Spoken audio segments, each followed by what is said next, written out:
Welcome back to Season 8 of Wildcat Week. I am your host, Isaac Wolf, alongside Bright Kari. Today, we are joined by two members of our number 9 ranked soccer team. One of them, an All-Crossroads League first team member last season as a sophomore, All-League honorable mention as a freshman from Montevideo, Uruguay, and the other, a freshman from Heritage Christian High School in Indianapolis. Please welcome Guzman Trigo and Max Locke.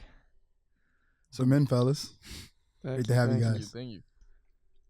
So to start, I want to start with you, Guzman. Your story, your upbringing is obviously different from, everybody else in this room. So how prevalent is soccer in your culture, and how much did that influence your upbringing? How did you get into soccer? What made you stick with it? All that kind of stuff.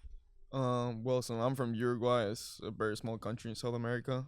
We're kind of known globally for how good our soccer we are. So I would say soccer is the most important cultural activity. So if you're a boy growing up, like, that's basically all what you do.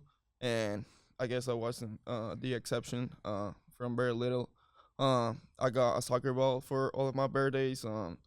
My dad had like a really big passion for it, and he transferred that to me. And so yeah, started playing at a young age.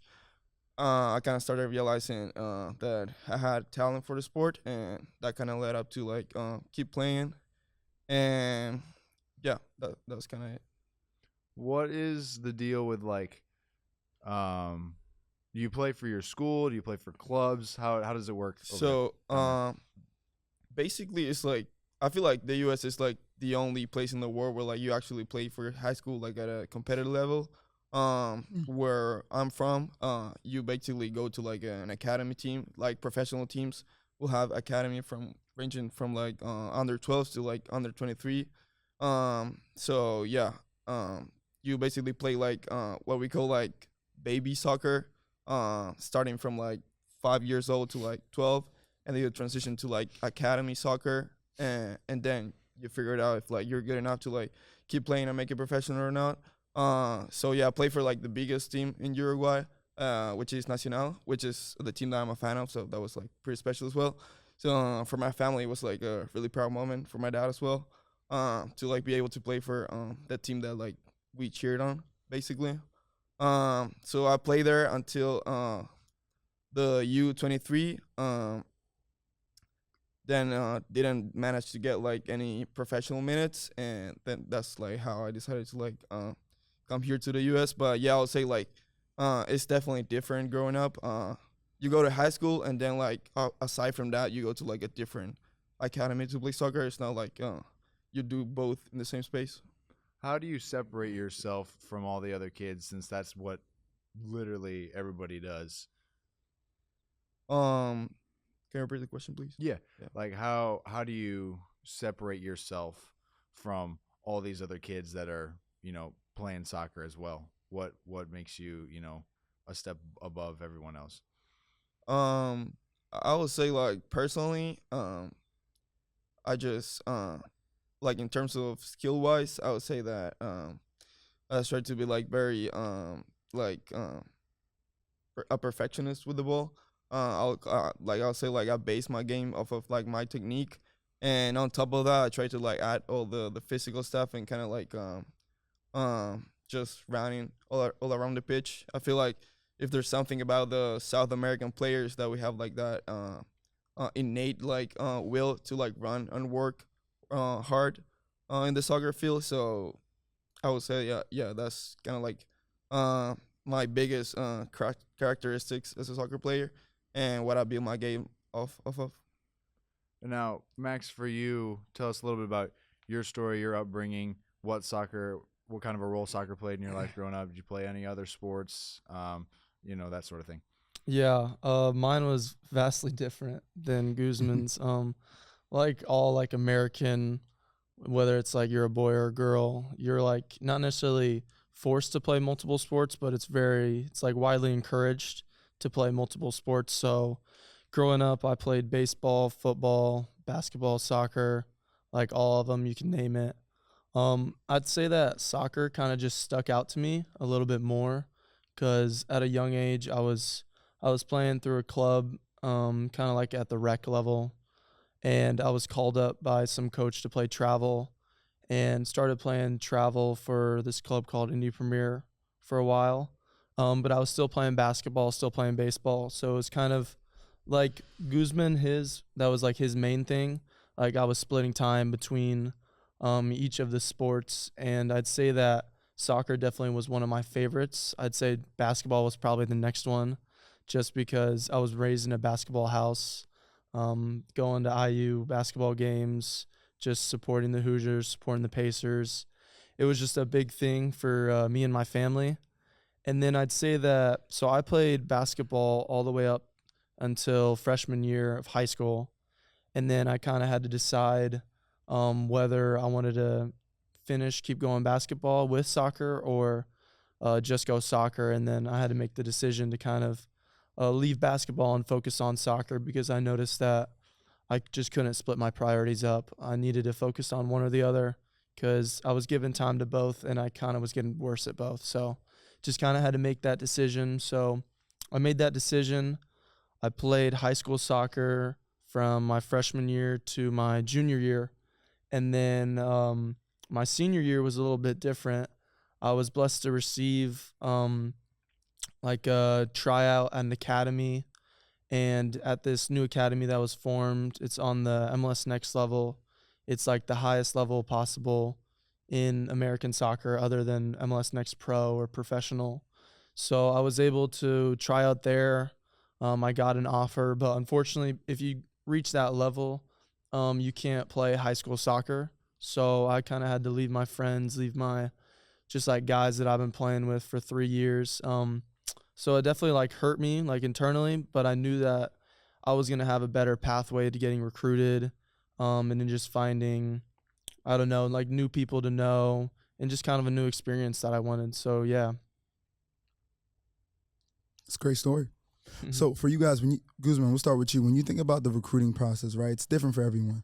For you specifically, how did you hear about IWU? Like, how'd you end up here? Yeah, for me, I would say it came kind of like in an unexpected way. As I said before, I was playing for the under 23s in my country, and I wasn't really getting a lot of like recognition from the first team. Like I was training here and there, but it wasn't like I could feel like they weren't like really counting on me.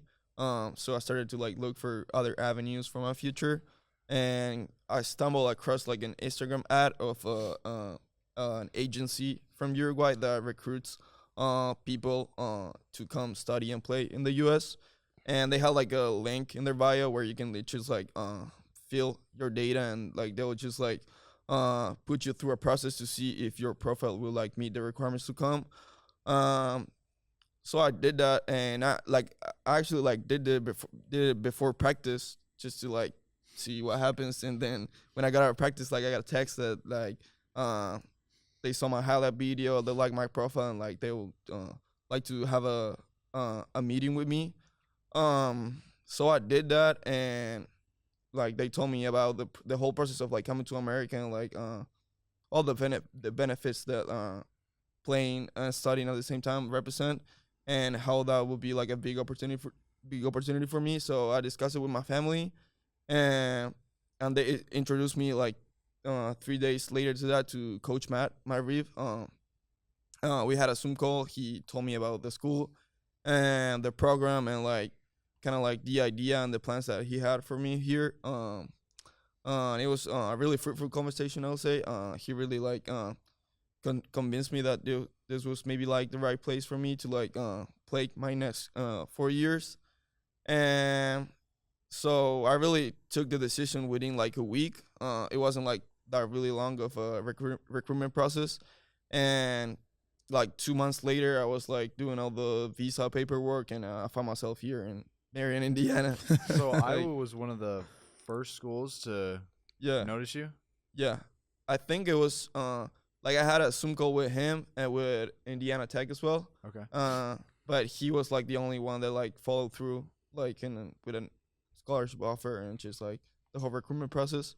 And yeah, I liked the school from the beginning. It seemed like a place that I could fit. And so yeah, that was basically what led me here. And Max, for you, what was your recruiting process like? Like, what were you really looking for when you were checking out schools? So I was definitely not looking at IWU initially. I mean, just like an American thing, everyone's dream is to go Division I. Like, it's the highest of highest to play in any type of sport in college. So I initially, like I said earlier, I joined that new academy. So I was hoping to get new looks from other schools. Division I, I had a couple looks, but unfortunately, due to new rules in soccer for NCAA Division I, it changed roster limits, and then so it made it smaller. So teams were kind of backing off of recruiting players for that year. And then I was at a scrimmage, and one of our old assistant coaches, Coach Keaton, was there, and I had a great conversation with him. IWU was kind of like my backup school just in case something went wrong. I really didn't see myself getting put here because I was talking with another school that was going great, and then just kept talking with Coach Keaton. I came for spring, and I just played a little practice here because I had no idea what the level was going to be like, and I was like vastly impressed with the level because I'd never seen an NAIA school compete before, and I was able to see people like Guzman, Diego Palma, all these other guys who are just insane, and you just wouldn't think would be here in NAIA. So yeah, I had that happen, and then some things kind of fell through with my other school, and I had another conversation with Coach Reeb, and then I kind of just sealed the deal and ended up coming here. So yeah. Moving on to how you guys have been doing this season. So you guys have been doing pretty well, I'd say. And in soccer, you can finish games with ties. It happens more often than in any other sport. I've been playing basketball my whole life, never tied once. Can you guys you guys have tied, what, 4 times this year? Yeah, I think 4 times. 4 times you've drawn. What does it feel like playing an entire game out there, 90 minutes, sometimes freezing cold, and then you end the game and you're tied? I mean, it's definitely a bittersweet feeling, taste of mouth, I would say. Especially like what happened last weekend against San Francisco. Like we just got tied like 5 minutes to go. But yeah, I feel like that's the beauty of the sport as well. Soccer is like, it gives you so much, but it doesn't treat you as well back. It doesn't give you that love back, and as much as you can hate that, I feel like that's some of the reasons that you fell in love with the game. You just feel like everything can happen at any moment. So yeah, that's kind of how I feel about that question. Yeah, for sure. I definitely agree with what Guzman said. Kind of just shows the beauty of soccer because, I mean, if you're down, there's been multiple situations where you're down 2-0 and you just need the 2 goals to get it tied. Just so you can get that, you can salvage that point. Like some teams, like basketball, if you're getting beat by like 15 or something and you need to come back, but you still got to get that 16th point to get ahead of them and get that win. But for soccer, as long as you get those 2 goals, you've secured at least 1 point for your team. So it kind of just gives players that like extra edge and just competing. And I mean, there can be some games where you have the ball all game and you have, I mean, we played Huntington University, and I think we had over 20 shots, and we ended up tying 0-0. So some games are kind of just like that. It's just crazy. Like, you have the ball about 90% of the time, but then you end up tying 0-0. So that's kind of, again, just the beauty of the game. So you guys are second in conference right now at 4-0-3. You haven't lost a conference game yet, technically. Mm-hmm. But you have 2 of your toughest tests left. You play Marian this Saturday, ranked 23rd in the nation, and then Bethel, who's ahead of you in the conference standings. Even though they have a loss, they have 1 more win, like 1 less tie. I think that's how that math works out. They're number 3 in the country. Mm-hmm. So what is it going to take against those 2 opponents to win the conference regular season title? I guess me, and also like speaking from a captain standpoint, it's all about the mentality, like how you approach these last 2 games. You can approach them as like, oh, this is just conference. Then we have like nationals. Like we can, like we're all tired. Like rounding up the semester. We got midterm coming, and I don't know, life's kind of crazy by the end of October. So it's just about the mentality of like knowing this is the last two finals that we have, the last push. And for me, especially, like this being my fourth year, but my third year playing and my fourth year being in the team, I've never won conference, so I definitely feel like I have a chip on my shoulder in that sense.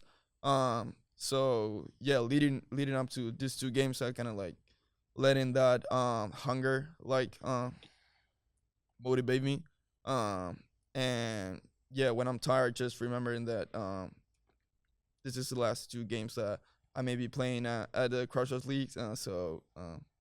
Yeah, I feel like it's gonna be two exciting games, and we're definitely ready for it. Yeah, I think I can't speak on past years having kind of a chip on your shoulder because this is my first year here, but just kind of like having the grit going into it, like showing that you're the best team in conference. And I mean, when you win conference, I'm pretty sure you get a plaque just showing that to people, being like, we are top of the like Crossroads. I mean, we are the best team here. Just kind of having that, like that number one on your chest feels good. And I think it will definitely give us a boost going into the tournament too. And it'll definitely help us get a better spot as well. So thinking a little bit about the team dynamic, right? You guys have a really, really diverse group. I mean, you guys got guys from Brazil, Guatemala, from Uruguay, South Africa, Morocco, Kenya. I mean, you have guys from everyone. What's that dynamic like? And kind of speak about like the global impact of the game of soccer. I mean, we know it's one of the biggest games, if not the biggest game in the world, but kind of speak to that. I mean, I think it kind of speaks volumes about like how big soccer is all around the world. Like we can come from like all these different places, but we only like really like speak the same language of the sport. Yeah. And just like connect it from that way. You know, like maybe it can be hard to like have this all like different cultures in the same team, because like we're like used to like different ways of like I don't know, just like socializing with each other and like have different ways of like making friendships. But I feel like soccer is just like an icebreaker in that way, where you can just like connect with people immediately. And for me, like I've never really imagined to like even be playing with like people from Africa, Europe, all over this part of the world. So I'm like really grateful for it. Like we have 3 Muslim guys in the team. Like even being able to see the cultural, like cross cultural experience, I'm like really grateful for it. And I feel like that's what kind of makes the team special. And also like I feel like a big point that we have is like we have a lot of international guys, but like apart from like other teams, we also have like a lot of American guys as well. So we kind of like get to experience both sides of the culture. And yeah, I feel like that's be like for me personally like really enriching for my personality. Yeah. Yeah, I'd say coming from like an American's perspective, it's definitely like different, but I think it's a good kind of different. I mean, I'll hear these guys like speaking Spanish, like I can pick up maybe on a couple words or something, but I'm not picking up what they're saying at all. And same with the Brazilians, or when I hear Taha and Islam, the 2 Moroccans, when I hear them speaking Arabic, it's like a whole different kind of thing. I mean, you can't make any of it out to yourself. And I mean, like growing up, I knew like no one internationally. I mean, like as Americans, we only talk to Americans. I mean, it's crazy. And I mean, coming into the team, just being able to bond with the guys and like be able to say like you have international friends, and just being able to share different experiences, because a lot of the guys are a little bit older too, so they're able to share like wisdom. I know there's German guy Vios. He's shared a lot of wisdom. He being 25 years old, he's lived a lot longer than I have, me being 18. So it's kind of just cool to hear those different experiences, and just yeah. You guys almost 25. The last thing I want to touch on, with all of your different backgrounds, where, if at all present, it's okay if it's not, was Christianity in your life growing up? in your household? Where was that dynamic for you guys? For me personally, Uruguay is the most secular country in South America.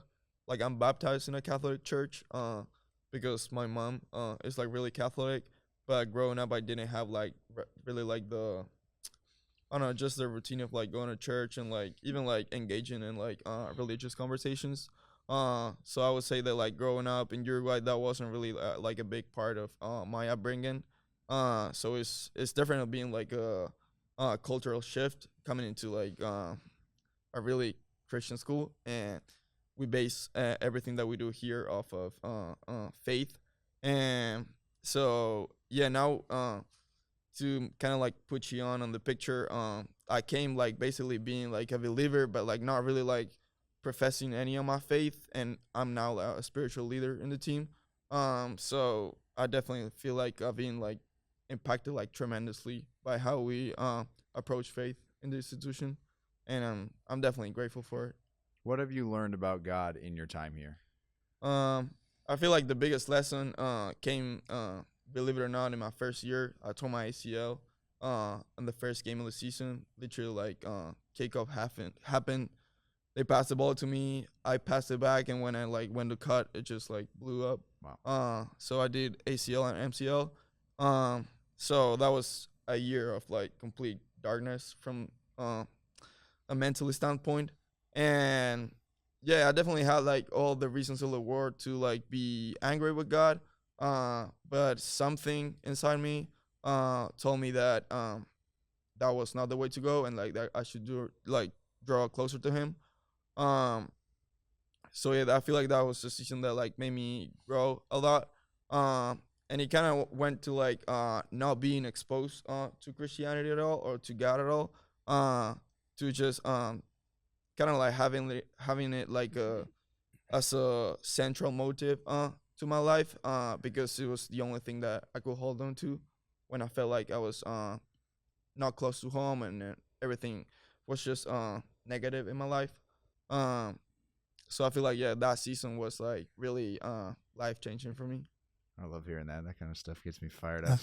Max, what was it for you? Yeah, so I grew up in a Christian home. Both my dad's side and my mom's side grew up going to church, going to Sunday school, all that. So, and then from my kindergarten through senior, I went to Heritage Christian private school in Indianapolis, Indiana.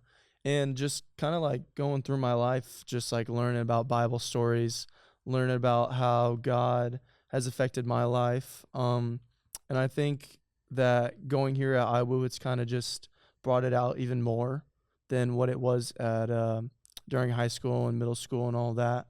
I think that it helps having spiritual leaders on the team for soccer, because they're just able to really like talk with you and dive into you with the word. And then also we have the study groups on Wednesday too. It's just a great time to be with your team and just the guys that you love, just learning about whether it's Jesus Christ or just learning about the word. That's awesome. It's great. What does the team do for, like, what kinds of things does the team do for spiritual growth and development?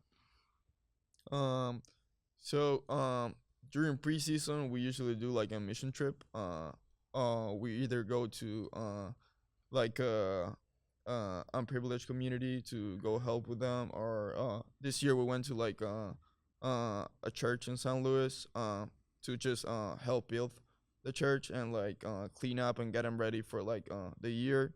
Well, we always do small groups together. I feel like that helps a lot. Because we just don't, at least my small group, I try to like not approach it. I have a lot of international guys in my small group that are not really maybe like the biggest Christians, or like trying to like get into the faith. So I try to like approach it more of like a counseling spot where they can just like be open about what they have been going through in their life, and that's like when we try to like get them to see how God can help them in ways in their life. So we pray after every practice. We pray after every game, like win, lose, or tie. no matter the team that we play, we want to pray for the other team, for like safe travel homes, and like we pray before the games. I would say like it's like a really central aspect of our game, and as an institution, I feel like as well we kind of like want to differentiate ourselves from others by portraying a Christian image at all times. So from our style of play and to like our like fairness when playing, I feel like our Christianity is displayed all over around. And yeah, this is like the only team that I actually been that I felt this way. So it's been really special. Yeah, I can remember we had this one guy come in, I forget his name, but he holds this kind of like, not necessarily like counseling, it's kind of like an expo or something like that, but he wrote this book called Heart of a Warrior, and it's kind of just a book about like a man's journey through his life, being able to deal with challenges, and just trying to just have God by his side and lead him through whatever may come his way. And he gave us the copy of the book. I've been able to dive into a couple pages, and it's just a really great book. I think that it definitely helps with me becoming a man later on, and then trying to have a family later on as well. I think it definitely gives me the guidance that I might need. So, yeah. That's a lot of really Love good to hear, stuff. man. We want to thank both of you for taking the time to join us. And thank you all for tuning in to episode 4 of season 8 of Wildcat Week. We'll see you guys next time. Appreciate you guys. Thank you.